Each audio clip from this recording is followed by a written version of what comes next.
ভারতীয় সরকার সেই কুলাঙ্গারকে অনতি বিলম্বে অ্যারেস্ট করে ফাঁসির ব্যবস্থা না করে আবারও বিশ্বের মুসলমানরা ভারতীয় পণ্য বর্জন করার মাধ্যমে আমরাই তাদের ব্যবস্থা গ্রহণ করব ইনশাআল্লাহ।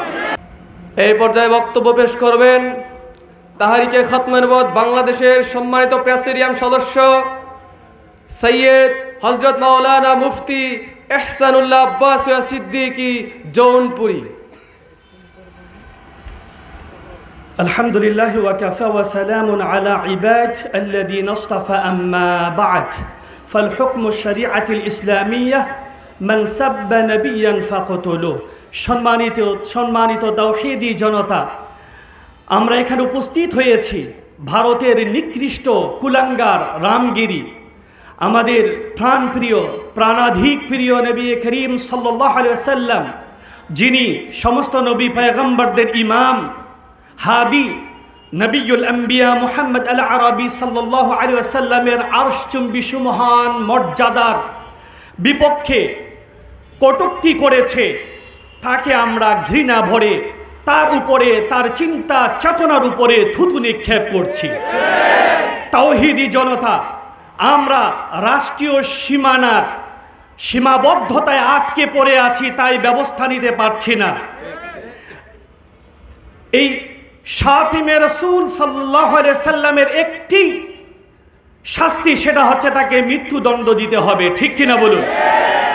যেহেতু বাংলাদেশে থেকে আমরা কিছুই করতে পারছি না, বাংলাদেশের বর্তমান যারা ক্ষমতায় আছেন, প্রধান উপদেষ্টা সহ পররাষ্ট্র উপদেষ্টাকে অনুরোধ করব অনতি বিলম্বে ভারতের হাই কমিশনকে তলব করে ঘৃণা প্রস্তাব রাখতে হবে এবং সেই কুলাঙ্গারের ফাঁসির দাবি রাখতে হবে, ঠিক কিনা বলুন?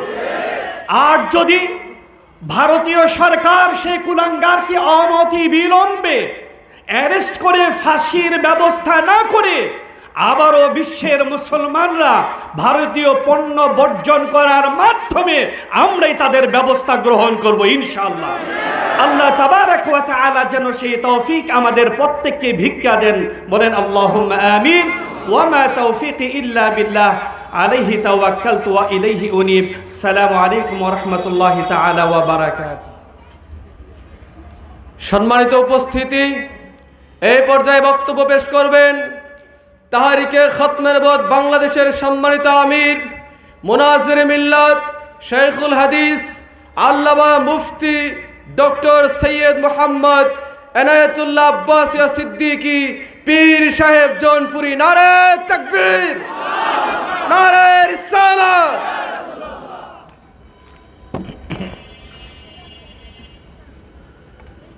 ইন্নাল হামদুলিল্লাহ